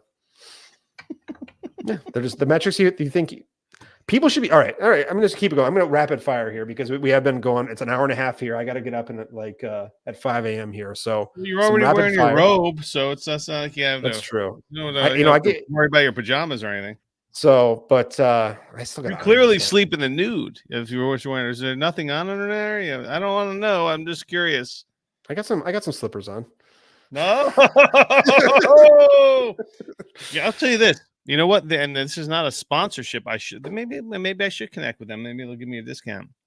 But I invested in some underwear. I kept seeing these ads for this fancy underwear. and I spent $30 on one pair of underwear. Unbelievable. The greatest underwear I've ever had in my life. And I told my wife, I want 3 pair for fucking Father's Day. I was like, I'm like, when I am going through, when I'm like, you're changing, you get out of the shower, blah, blah, blah, you go to the drawer, your underwear drawer. When I pull out this pair, like, I'm just like, it's on purpose. Like, I'm like, oh, this is what I'm into today. I'm wearing these. Like, It's like it's the Calvin Hobbes, your lucky rocket ship underwear. That's what it is. God, yes. Man, spend some money on some underwear and get rid of your old underwear. I agree. If you're someone that has underwear for 10 years, you know how disgusting that is? Or you have holes in them or whatever. You should get rid of, you should just throw out all your underwear every year. Once a year, you should be like, it's underwear day. Throw it all out, invest in some new stuff. Because what does that see all day long? Come on. All right, Costanza. What was that? Costanza said just never wash underwear, just buy new underwear. Is that George Costanza? My father, my brother's father-in-law wears disposable underwear. He just throws them out when he's done. When he's done wearing them. Like, I didn't even know that was a thing. I didn't either. I've heard of edible underwear. I've heard of edible underwear, but not this disposable underwear. Disposable. You just throw it out when you're done. You throw it out when you're done. I'm getting out of my clothes. I'm done with my underwear. It makes sense. Why do you want to wear stuff that's all in your stuff, like, all day long? All day long, through thick and thin, all kinds of temperatures. It also depends on the material. Like, if you're wearing like a nice wicking underwear, is different than wearing like just some cotton that rubs and, cheap I'm underwear. reaching out to this company for at least a discount because this underwear is pricey. Like you can buy like 6 pair for like $200. I'm like, am I spending $200 on underwear? Like, but I'm like, and you're gonna say you have 100% success rate of getting laid when you wear this underwear. Like, that's like that's the tag. If that were the case, right? If that were the case. But I mean, it's just the comfort. And as soon as I slip them on, it doesn't matter. Like, I'm a boxer brief guy, man. I can't. I'm not going to reveal. I'm not going to. You know what? If you join the Patreon, you can. I'll tell you what the brand of this underwear. And that's what they call big market tees, right there. Mm-hmm. That's a big market tease. Yep. So I have a couple of like some serious things too, like that. Like a couple more just before I get out of here. All right. So actually, this is something that I wish that would take off. And I think now, listen, I don't think I've heard this anywhere before. Horizontal rankings are so much more functional and should be consumed. And I know all rankings is a vertical, like, a vertical. It's like just 1, 2, 3. That's rankings everywhere, on every website. But a horizontal with tiers and horizontal rankings, I think, is so much more visually. It displays your tiers so much better, and you also can see the ranks within your tiers, and you can use some color coding as well. I just think horizontal rankings should be used across the board. I mean, we've got huge phones now, so it's not like you're on these little rinky-dink things where you have to worry about people only can see one line at a time. You can turn it sideways. It looks great on a desktop as well. But horizontal rankings, I think, is so much more functional because it helps with trading. It helps with so much more. I just think that I wish that I saw websites use horizontal rankings versus just your typical. That's a great. You know what? I'm a huge fan, and I would go on Yahoo. Like, this is back in the day when Yahoo had this feature or writer, whatever maybe they still do, where they do the green, yellow, red rankings. That's as soon as you started talking, I was like, that's the first thing that came to my mind was the color. When you say color coding, I was like, yes, I want the highlighted guys. I want my green guys, yellow guys, and red targets guys within the tier. Yeah. You can have your target within the tier, or people who are kind of like falling or rising. You could do a lot.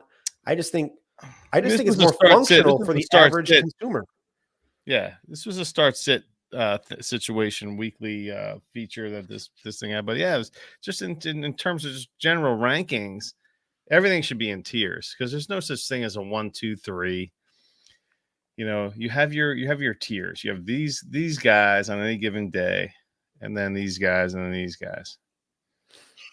Way to go. So, all right. And the last two, real quick, rapid fire. Combine is overrated. I know people sack with that all the time, but the combine is overrated because I think it matters more for small school players, for people coming back from injuries. But I think it's more of a networking event. It's more about interviews and character evaluation than actual what they test about, especially for the bigger Power 5 schools. All these schools have chips in their shoulders now. All these teams have access to the information. We're 5 years behind that. The dynasty community, like fantasy community, does not understand that is not in all of these sharp, forward-thinking franchises now. So, are there forward-thinking franchises? I mean, let's not, that's a whole other podcast. But I just think, so for example, one of my biggest mistakes I ever made is I drafted Andy. This in my league of record, my home Tale Two Rivals listener league. I drafted What one? Tale Two Rivals was my old podcast that I had with Tale Two Rivals. Yes. It was. You still listener league still exists? Yeah. Oh yeah. It's like, I think it's been going on for 10 years now. I believe I know I drafted Andy Isabella over DK Metcalf. Well, yeah, you were one of those guys. Guess what? I drafted DK. I took DK Metcalf in a number of drafts because of guys like you. Yeah.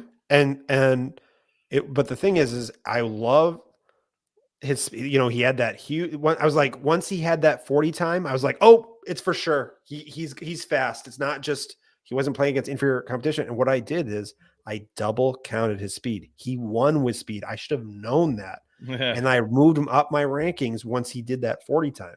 When and he had the good draft already capital. Baked into everyone else's rankings is what you're saying. The combine, obviously you have certain thresholds where if a guy like, there was that Georgia running back, I forget his name now, but he ran like a 4.82 and he was, I think, a top 5 running back for most people. Then he ran a 4.82 and I was like, okay, then they wrote him off. This was like 5 years ago or so. But I wish I could remember his name right now. Isaiah Spiller? No, not Isaiah, but it's similar, but it was, I think with an H, it's gone. But anyway, I understand there's certain thresholds you have to meet, but what it's even particularly for wide receivers, I don't care about your 40 time whatsoever. Malik Neighbors had a great 40 time. Guess what? I already knew Malik Neighbors was fast. Already knew he was fast. Those guys shouldn't even compete in the combine when they're already baked into like a top 10 to even top 5. Why even? I mean, unless you're just going to have some fun and whatever, I'm just going to show off my stuff. Like I'm sure they're not taking. You're not training for the combine if you're Malik Neighbors, are you? I hope not. I hope if you have a good agent, you're not. He's telling you it doesn't matter. You're already a top something pick. But now, that being said, I mean, what really gets me is I've seen content creators, respected one. Well, let's not go too crazy, but I've seen content creators on my timeline, knocking Harrison down for not running at the combine, knocking him, saying that's why Neighbors is now their wide receiver 1.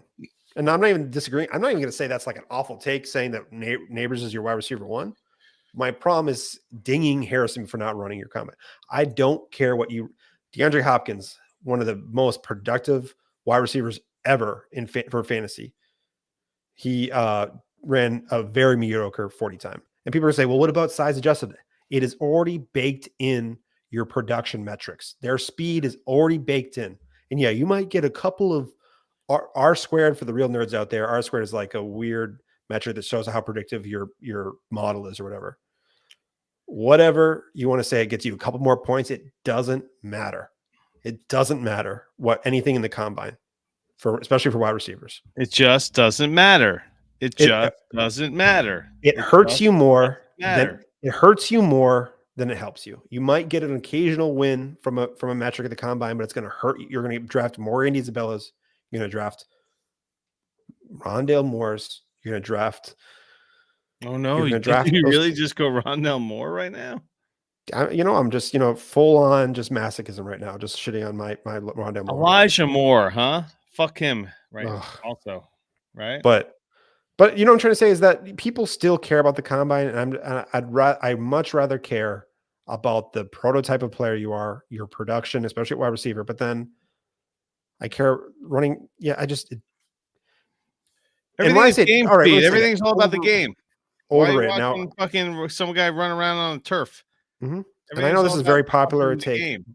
but numbers people and your spreadsheet warriors care about it more. And now, like when I say it doesn't matter, I got a little carried away.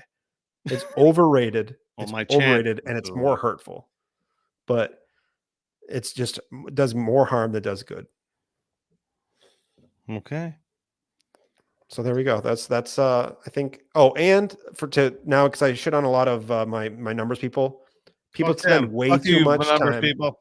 Hey, that's from the spaceman. He's saying, "Fuck you, numbers, fucker." Exactly. No, yeah, all about it. Screw you guys. I'm not saying I'm with you, man. dynasty, Fuck them and their number. No, then their statistics. Fuck them. Fuck them. dynasty, or actually not dynasty.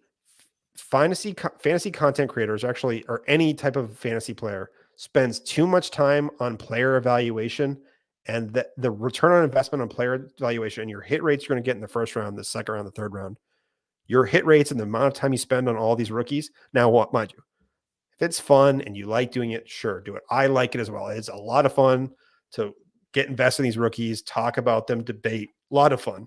That being said, the ROI and the value you can give to your fantasy team, much better about self-scouting yourself and your decisions that you're making, and other managers in your roster are, or other in your league are.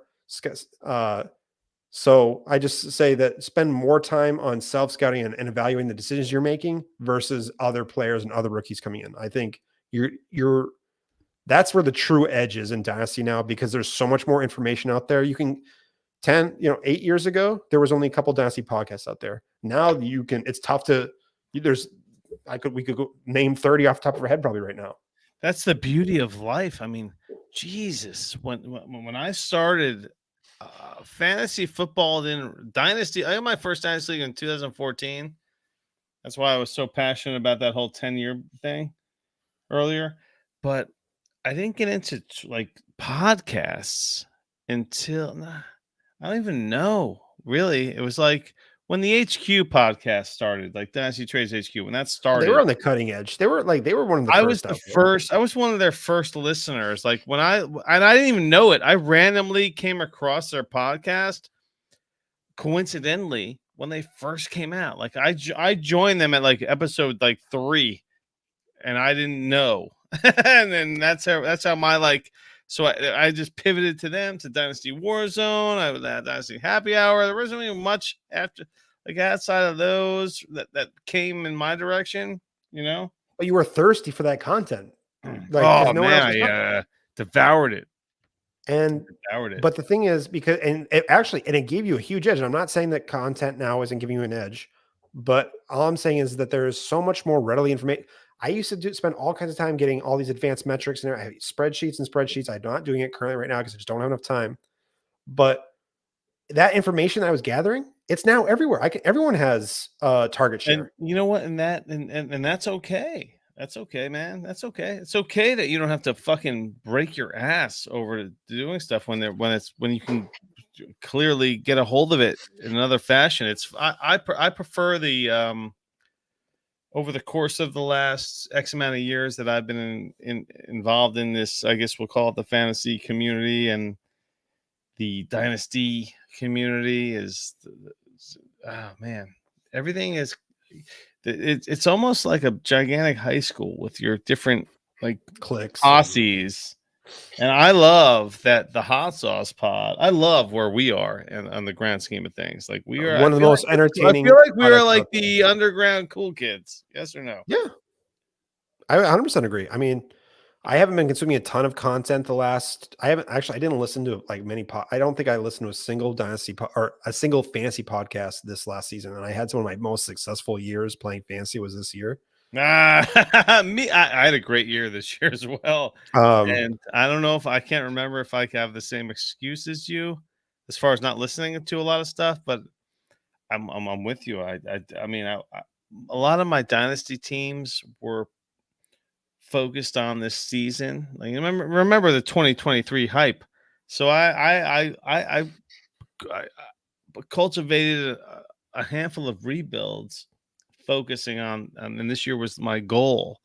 And people are shitting on the 23 class, but there are some guys, there's some players, plenty of guys actually. Yeah, especially early in that, the top players in that Yeah. draft, like, but I guess my point is that if you spend more time evaluating your decision, what mistakes you made, and self scouting, so you don't make future mistakes, or maybe you're just like, hey, I was making this based on a metric that actually is more descriptive than is predictive, or like some narrative. Like I was caught up in the narrative. I was caught up in my emotions when if I had taken a recency bias or what have you. You just done some self scouting.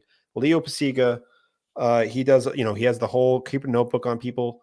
I'm not even saying go that far, but if you just pay a little bit more attention on just instead of scouting players all the time and doing those things, and if you really care about winning and scoring fantasy points, evaluate yourself, evaluate your managers in your league, and it's going to have a lot more ROI than just scouting players. The good old ROI, baby.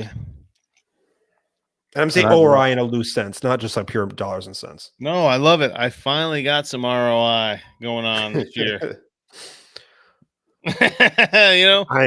You get some ROI. One year you have some ROI, that'll take care of the rest of like the next 10 years. That's all it is, right? Yeah, all I want is I play Dynasty to keep in contact with people. I love to win, but I want my buy-ins paid for. That's kind of my ultimate goal. Is I want my buy-ins paid. You want to play for free? Yeah, I get it. It's fair. That's fair. So what do you got going on, man? Let's talk about it before we close out the show. This was fantastic, by the way. I had a great time. I hope I didn't bore too many people tonight, but I'll cut all that shit out. I'll cut all the boring. So it's a 10-minute podcast. Excellent. You just want to hear about the girth question and that's going to be there. Yeah, that's going to be there. It's going to be mainly how you like small fat cocks, I think. Yeah, and then when my shirt had just totally come off. That's basically the entire show. You were naked in your robe, preferencing a small fat cock. I dig it, man. The spaceman. So speaking about fantasy cares, no, fantasy cares. Hey now.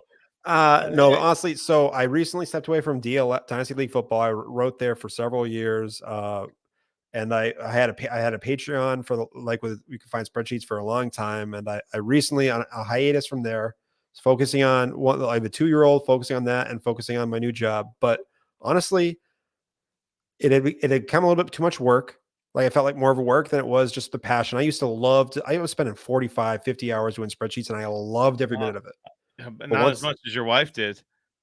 No, because we had opposite schedules. We worked opposite schedules. So it was beautiful. So it was beautiful. She was just like, what? What are you doing? You could be improving our fucking yard in our house, and you're making spreadsheets for fucking nobody. Bunch of nerds. So I mean, honestly, so that's kind of. But then honestly, it was affecting me. Like I had felt like I had to get get stuff ready for the combine. Get my rookie stuff up, all my data in, and it was affecting me outside of fantasy time because I was like, I held myself to a standard. And so I was like, you know what? That's not what matters. So I took a step back, happy as can be. And I'm enjoying, and now I'm actually spending more time playing fantasy.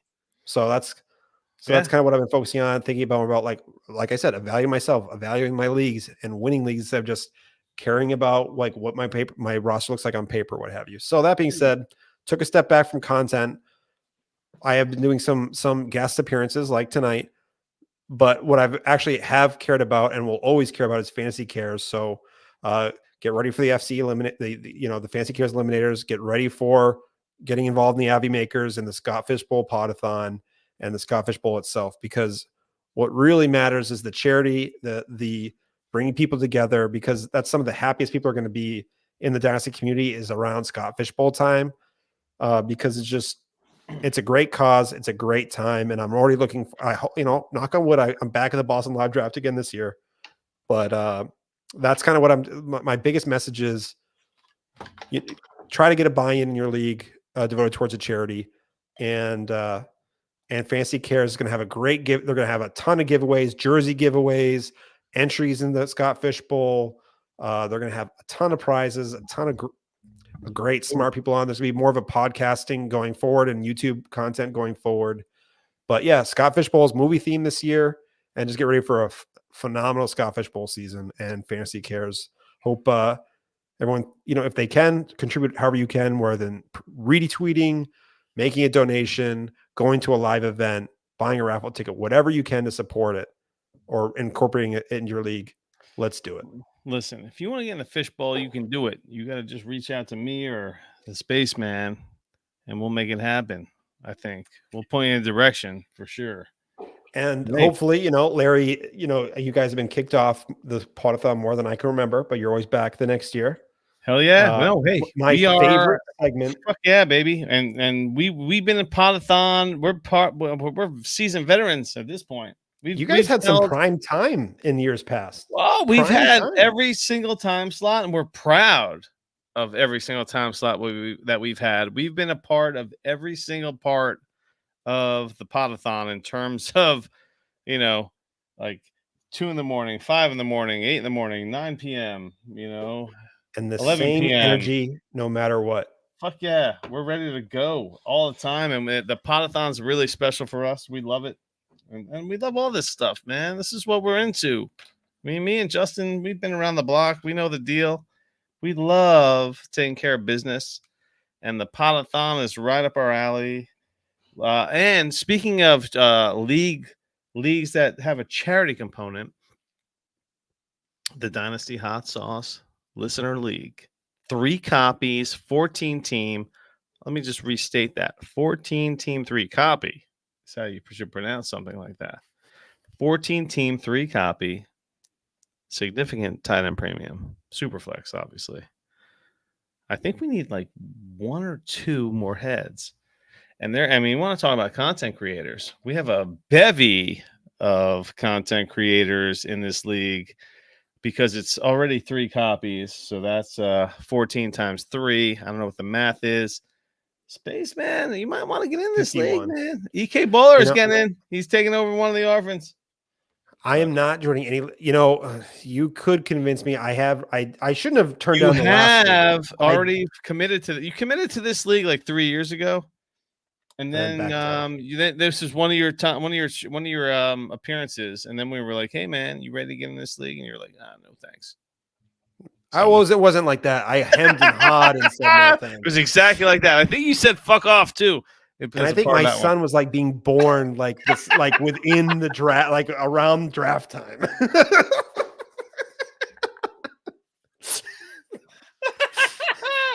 I feel like there was a middle finger involved in the response from you.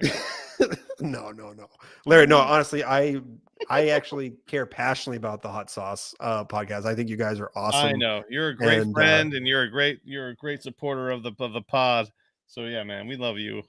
We love the fucking Spaceman. Oh man, I'm disappointed I didn't get to hang out with Justin tonight, but it was a good time, man. I think Justin's skin his face. I don't know if you want to smell his fingers right about now. I feel like maybe. I don't know. We'll see. Hopefully, we'll see if he went with the small cock in the cockfighter or the large cock. We'll see what kind of cock he's fighting with tonight. Maybe next time we get together, I'll ask him. I'll on your behalf. I will ask him and say the Spaceman was interested in your cock. Thanks for listening to the Dynasty Hot Sauce Podcast. You gotta say 1, 2, 3, 4. 1, 2, 3, 4. Yeah! Woohoo! Nice. I'm not gonna kill the stream. Cool. Oh wait, I should. Normally I don't kill the stream actually, but maybe this. No, I'm not gonna kill the stream. No. Should I kill the stream? Nah. Hey, whatever. I just want to say, I know you've reached out a couple times about getting on, and I really do enjoy coming on. So I really appreciate you reaching out multiple times. Man. I love you. I love you, man. You're the man. I love you, Dave. So I had a lot of fun tonight, man. I needed this. I needed it. You know what? There was a part of me that was like, I sensed that you were like, you wanted to come on, and I was like, man, I want to make this happen because I sensed. I'm like, he sounds like he wants to come on, and I'm like, I'm in. I have a beer in the fridge. That was always have wanted to come. Every time I've wanted to come, there's never been like, no, fuck it, I don't want to go on the show. It's just like, No, it's I enjoy myself. There's never been a podcast I don't think I've ever been on a show, any show, but I know. particularly listening or anything involved with it, what you're on. I have never not enjoyed myself. Dude, the fun thing about me and Justin is that we've been around the block a handful of times, like both of us in our own circles, and we make sense when we're together. So and nothing matters. Like we get it. It's like Well, there's we know the there's boundaries, but we kind of like to stretch them as far as we can.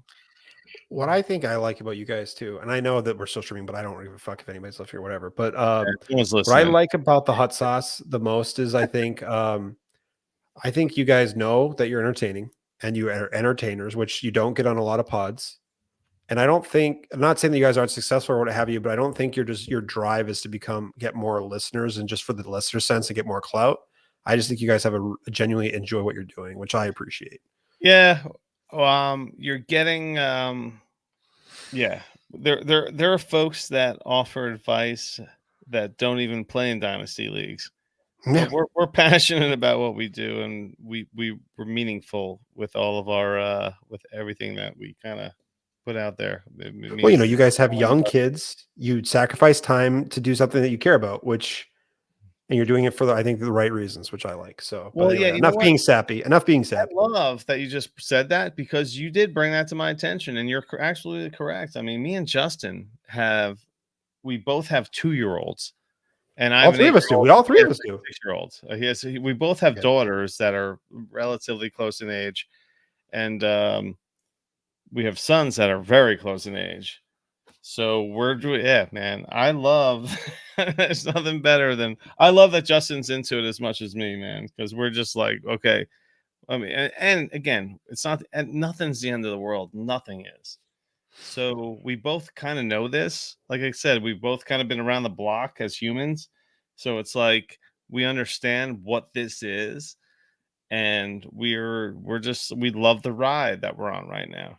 We just love we were passionate about fantasy football, and it, dynasty is a big part of that tree or whatever it is, or umbrella, because there's so many aspects to fantasy football nowadays that enter this space, that enter our hot sauce space. We'd love to have these DFS guys on, and it's redraft season is redraft season. Like we're talking redraft. Like we've talked about like rebranding and just being like the fantasy sauce, but it's just like the fantasy, like just doing something to kind of broaden our horizons. But it's just dynasty hot sauce. Honestly, we haven't. It's I don't know. I do have an alternative like YouTube. I can't remember what it's called. Because I got banned from you. My daughter got me banned from YouTube. My daughter got a hold of my hot sauce account, and next thing you know, I got banned from fucking YouTube. My 8.5-year-old daughter got a hold of my phone, and the hot sauce pod got banned from YouTube.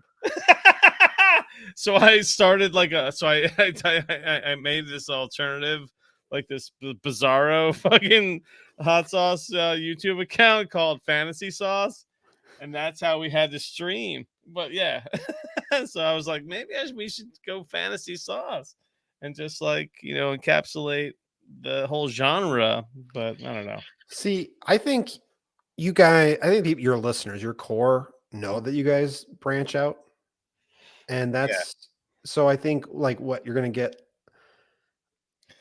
I think the way you're going to attract listeners is you're going to get people on, and that they know the people that they're guests on, and they will listen to you, or they're going to see you on the pod. They're going to see you in other places. They're like your energy or what your guys' energy or what have you. And then they're going to realize, oh, wait, it's not just a Dynasty podcast. It's about entertainment, but two, it's about you guys are passionate and you guys cover more than just Dynasty. I think that's probably how you guys would be, you guys are successful, but I think that's how your bread and butter is. Yeah. Yeah. And we both have a lot of experience under our belts, I guess. If you'd say that. But the Dynasty Hot Sauce, you guys been around for what, 6 years? yeah. As a podcast? No, we're No, we're about 2020, like right around COVID. Oh, I thought you guys were around before, because I started listening right. Essentially, I started listening during COVID. Like I think after I like jumped on. Yeah, I was on. I think it was pre-COVID. I was on Trade Addicts as a guest, Okay. announcing the Hot Sauce Pod as a new podcast that was coming out, and this was I think it was like pre-COVID, 2019. Okay. Where I So was that was almost 5 where years. I That's was like, 5 I have a years new ago. pod. I was like, I was marketing the Hot Sauce Pod in 2019 on the Trade Addicts Pod, I guess. Cool. So yeah, so you guys are veterans now, but it's 11:30 for me, or almost I 11:30. appreciate it, man. I know I stretched you out, bro. I You appreciate didn't it. stretch me out, but it was a good time. Oh, hey, Yeah, that's you can't for stretch that that's out. whoever you Can't meet stretch up with that out. after this, that robe. Yeah. All I'm seeing is Jacksonville Jaguars, man. I feel like Jonathan. I feel like you're. Oh God, what was his name? Who was Fred Taylor? know what I'm thinking about? Jonathan Taylor. Fred No, Taylor. Fred Taylor. Oh, yeah. I feel like Fred Taylor is about to stretch you out right now, or right. or MJD. I'm in. Maybe Blake will show you his portals. Gosh. Oh, Jimmy Smith, underrated Jaguar. Oh, maybe we'll see you on the flip side. All right, my man. I appreciate it. We'll do the silent fucking goodbye. We already did the hot sauce goodbye, so I appreciate you, brother. All right, I'll have see a you good night, soon. man. I mean, Yep. oh God. Okay, I did message Sal tonight. I asked him to come on. He didn't respond. So I mean, you're already in the must-haves for guests for Daddy's Home Mike. Well, there's a bucket. There's a bucket, and then we're in it. Yeah, you guys are like Potathon, like you're the core. So you guys will get the initial round of invites. I think he usually does that 8 weeks before the show. So it'll be coming up probably in May. All right. Sounds good. We're pumped. All right, man. Take her easy. Bro. Thanks, Brandon. You look fucking awesome too, man. That robe. Love it. This was a free robe from LL Bean. I guess it was shipped. So I got like a gift from my mother-in-law. It was like just a pole or whatever. And then LL Bean mistakenly sent this. It was a very expensive fleece robe. And I didn't like it at all because I thought it was just a gift from my mother. I'm like, I don't like it. I don't wear bathrobes. Sounds like your mother-in-law. I mean, she stares at you when you're drinking a cup of coffee. You're wearing something on your balls that she bought for you. I mean, well, like there's something going on here, man. Well, you know, anyway. All right, brother. I'll see you soon, man. Yeah. Say hi to your mother-in-law for me. I will. You guys